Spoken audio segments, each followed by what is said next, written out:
নমস্কার, কেমন আছেন সবাই? নিশ্চয়ই খুব ভালো আছেন। বাসন্তী রান্নাঘরে সবাইকে স্বাগত। থালার মধ্যে পটলের কোনো মেনু দেখলেই জ্বর চলে আসছে। আর পটল খেতে ভালো লাগছে না। কিন্তু আমি যেভাবে বানাচ্ছি, এইভাবে যদি একবার পটলটা বানান, তাহলে আমি বলবো জ্বর আসলেও সেটা মুখের অরুচি দূর হবে। তাহলে চলুন সুস্বাদু একটা পটলের ভর্তা নিয়ে এসে আপনাদের সামনে হাজির করেছি। আশা করি ভিডিওটা আপনাদের ভীষণ পছন্দ হবে। আর ভালো লাগলে অবশ্যই চ্যানেলটাকে সাবস্ক্রাইব করে তার সাথে বেল আইকনটা প্রেস করার অনুরোধ রাখলাম। তাহলে চলুন শুরু করা যাক। পটলের ভর্তা, পটল তো লাগছেই এখানে। এখানে 350 গ্রাম পটল নিয়েছি। এবার পটলগুলোকে কেটে নেবো। আর কিভাবে কাটলাম সেটা একবার দেখিয়ে দিচ্ছি। এরকম ছোট করে কেটেছি যাতে চট করে সেদ্ধ হয়ে যায়। আর পটলের কিন্তু খোসাটা আমি পুরোপুরি ফেলিনি, খানিকটা রেখেই দিয়েছি। এবার পটলগুলোকে সেদ্ধ করে নেবো। তাহলে চলুন রান্না শুরু করা যাক। প্রথমে গ্যাসটা জ্বালিয়ে বসিয়ে দেবো একটা চায়ের সসপ্যান। ওতে দিয়ে দেবো খানিকটা জল, মোটামুটি এই 1 মগের কাছাকাছি। এবার জলটাকে ভালোভাবে গরম হতে দেবো। গরম হয়ে গেলে এবার দিয়ে দেবো কেটে রাখা পটলগুলো। আর এখানে আমি 350 গ্রাম পটল নিয়েছি। আপনারা সেখানে কোয়ান্টিটি বেশি কিংবা কম করতে পারেন। তবে বলবো এর যা স্বাদ, কোয়ান্টিটি কম করার দরকার নেই, পারলে একটুখানি বেশিই করবেন। দিয়ে দিলাম 1/2 চামচ মতো লবণ। এবার লবণ দেওয়ার পরে গ্যাসের ফ্লেম লো টু মিডিয়াম রেখে এবার পটলগুলোকে সেদ্ধ হতে দেবো। 100% কুক করার এখানে দরকার নেই, মোটামুটি 50 থেকে 60% কুক হলেই কিন্তু আমরা এটাকে নামিয়ে দেবো, কেননা পরে আবার রান্না হবে। এবার এটাকে নামিয়ে দিলাম এরকম একটা ঝাঁঝরি থালার মধ্যে। এভাবে পটলটাকে ঢেলে দেবো। ঢেলে দেওয়ার পরে এটাকে ঠান্ডা হতে দেবো। গরম অবস্থায় তো ব্লেন্ড করা যাবে না, পুরোপুরি ঠান্ডা হওয়ার পরে তবে কিন্তু ব্লেন্ড করতে হবে। পুরোপুরি ঠান্ডা হয়ে গেছে, নিয়ে নিলাম বড় সাইজের মিক্সিং জারটা। এবার সেদ্ধ করা পটলগুলো সবের মধ্যে দিয়ে দেবো। এবার পটলগুলো দেওয়া হয়ে গেলে এবার বাকি উপকরণগুলো এক এক করে দিয়ে নেবো। দিয়ে দিলাম বেশ খানিকটা রসুন, আর দিয়ে দেবো 50 গ্রাম মতো বাদাম। এটা আমি দোকান থেকে এমনি ভাজা বাদাম কিনে নিয়ে এসেছি, আপনারা চাইলে গোটা বাদামও দিতে পারেন ভেজে। দিয়ে দিলাম 2 চামচ মতো ডেসিকেটেড কোকোনাট। দিয়ে দিলাম 2খানা কাঁচা লঙ্কা। আর দিয়ে দেবো খানিকটা ধনেপাতা। ধনেপাতা দেওয়ার পরে এবার এটাকে একটা ফাইন পেস্ট বানিয়ে নিতে হবে। পেস্ট বানানো হয়ে গেছে। আর কালারটা দেখুন, ওয়াও কি দারুণ লাগছে। এরকম কিন্তু শাড়ি হলে বেশ ভালো লাগে। এবার কতখানি পেস্টটা মিহি হয়েছে সেটা আপনাদের একটুখানি আঙুলে করে দেখিয়ে দিচ্ছি। ঠিক এইরকম। এবার গ্যাসটাকে পুনরায় জেলে বসিয়ে দেবো একটা ফ্রাই প্যান। এবার প্যানটা ভালোভাবে গরম হলে দিয়ে দেবো খানিকটা সর্ষের তেল। পুরো রান্নাটা কিন্তু সর্ষের তেলেই করতে হবে, কেননা যেহেতু ভর্তা সাদা তেলে করলে কিন্তু মোটেই ভালো লাগবে না। এবার তেলটা ভালোভাবে গরম হয়ে গেলে দিয়ে দিলাম বেশ বড় বড় দেখে 3খানা শুকনো লঙ্কা। এবার লঙ্কাগুলো ভালো করে বেশ লাল লাল করে ভেজে নিতে হবে। আর লঙ্কা যে যেরকম ঝাল খাবেন সেই বুঝে কিন্তু লঙ্কাটা দেবেন। তবে ভর্তা একটু ঝাল হলেই বেশি ভালো লাগে। এবার লঙ্কাগুলো ভালোভাবে ভাজা হয়ে গেছে। এবার লঙ্কাগুলোকে তুলে নেব। আর এই লঙ্কাগুলো কিন্তু ভীষণ ঝাল, ওই জন্য আমি 3টেই দিলাম। এবার বাকি তেলে দিয়ে দেবো 1 চামচ মতো কালো জিরে। যেহেতু ভর্তা কালো জিরে তো দিতেই হবে। এবার কালো জিরেটা ভাজা হয়ে গেলে দিয়ে দিলাম 2টো মিডিয়াম সাইজের কেটে রাখা পেঁয়াজ। আর গ্যাসের ফ্লেম লো টু মিডিয়ামই করা আছে। এবার পেঁয়াজগুলোকে এমনভাবে ভাজতে হবে যাতে কাঁচাও না থাকে, আবার সুন্দর একটা কালার এসে যায়। যারা কোনোদিন পটল খান না কিংবা পটল পাতেই করেন না, আমি বলবো পটলের এই রেসিপিটা করে ওনাকে না জানিয়ে আপনি পাতে দিন। তারপরে তার এক্সপ্রেশনটা দেখবেন। একবার খেলে এটা কিন্তু বারবার বানাতে ইচ্ছা করবে। পেঁয়াজগুলো যাতে তাড়াতাড়ি ভাজা হয়ে যায় ওই জন্য দিয়ে দিলাম অল্প একটুখানি লবণ। লবণ কিন্তু বেশি দেওয়া যাবে না, যেহেতু ভর্তা লবণ অল্প করেই দিতে হবে। পেঁয়াজগুলো একটুখানি ঢেকে দিয়ে দিই যাতে চট করে হয়ে যায়। পেঁয়াজগুলো 5 মিনিটের জন্য ঢেকে দিয়েছিলাম। পেঁয়াজগুলো নরমও হয়ে গেছে আর সুন্দর একটা কালার চলে এসেছে।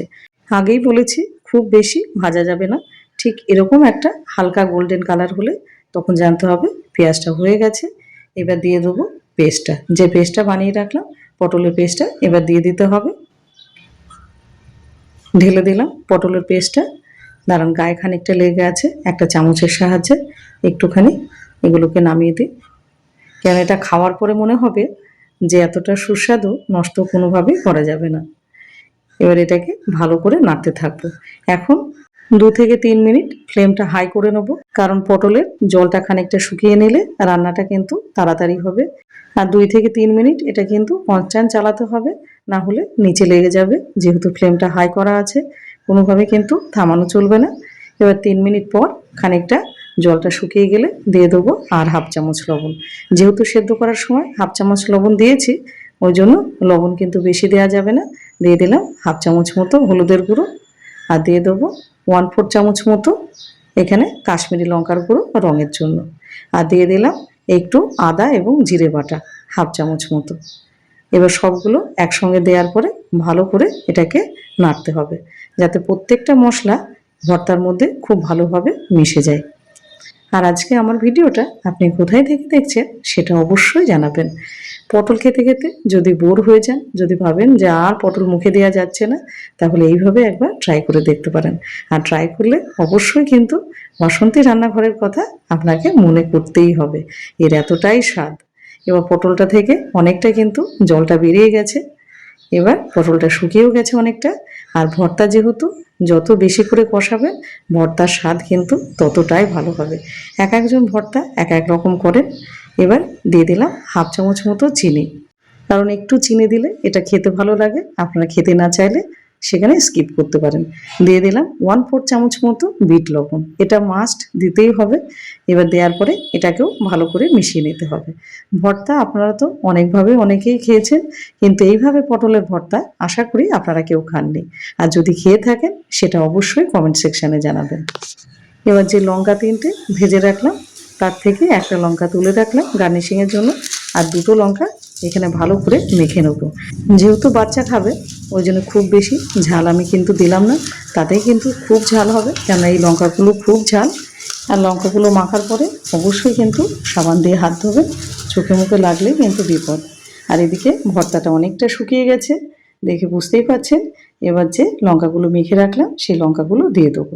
শুকনো লঙ্কা এভাবে যদি মেখে ভর্তার মধ্যে দেন, এর একটা স্বাদই আলাদা এবং গন্ধটাও খুব ভালো আসে। এবার লঙ্কাটা ভালোভাবে মিশিয়ে নিতে হবে। আর কারা কারা এরকম ভর্তা খেতে ভালোবাসেন, ভর্তাপ্রেমী মানুষরা অবশ্যই কমেন্ট সেকশনে জানাবেন।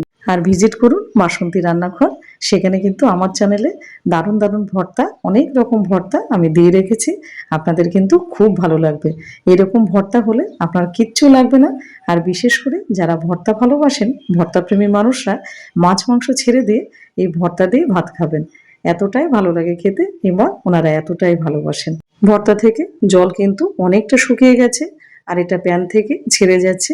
ভর্তা কখন বুঝবেন যে ভর্তা হয়ে গেছে, আপনাকে প্যান কিংবা কড়াই জানিয়ে দেবে যে ভর্তা রেডি হয়ে গেছে। দিয়ে দিলাম হাফটা লেবুর রস। এবার ভালো করে লেবুর রসটাকে মিশিয়ে নিতে হবে। আর দেখে বুঝতেই পাচ্ছেন প্যান থেকে পুরো ছাড়া ছাড়া হয়ে গেছে, আর ভর্তা থেকে তেলও খানিকটা ছেড়ে দিয়েছে। এবার যখন দেখবেন পুরোপুরি ভর্তা থেকে তেল ছেড়ে দিয়েছে এবং প্যান থেকেও ছেড়ে দিচ্ছে, তখন জানতে হবে ভর্তাটা হয়ে গেছে। এবার গ্যাসের ফ্লেম অফ করে দিয়ে এবার একটা থালার মধ্যে সুন্দর করে সাজিয়ে এবার ভালোবাসার সাথে 1 চামচ দিয়ে দিন উপর থেকে খাঁটি সর্ষের তেল। আর যে লঙ্কাটি তুলে রেখেছিলাম সেটি, 1 টুকরো লেবু এবং একটুখানি ধনেপাতা। তাহলেই তৈরি হয়ে গেল জিভে জল আনা স্বাদে দুর্দান্ত স্বাদের পটলের ভর্তা। আর গরম গরম ভাতের সাথে এটা পরিবেশন করুন, আর কিচ্ছুটি লাগবে না। আর এরকমভাবে ভর্তা বানালে মুখে লেগে থাকবে। ভিডিও যদি ভালো লেগে থাকে অবশ্যই চ্যানেলটাকে সাবস্ক্রাইব করে আর সুন্দর করে একটা কমেন্ট, একটা লাইক, আর ভিডিওটাকে প্রচুর পরিমাণে শেয়ার করে দিন। আর এইরকম ভালো ভালো ভিডিও পেতে অবশ্যই ভিজিট করতে হবে বাসন্তী রান্নাঘর। সেখানে কিন্তু নানান ধরনের ভর্তা কিংবা অনেক ধরনের রান্না সেখানে দেয়া আছে, আপনাদের ভালো লাগবে।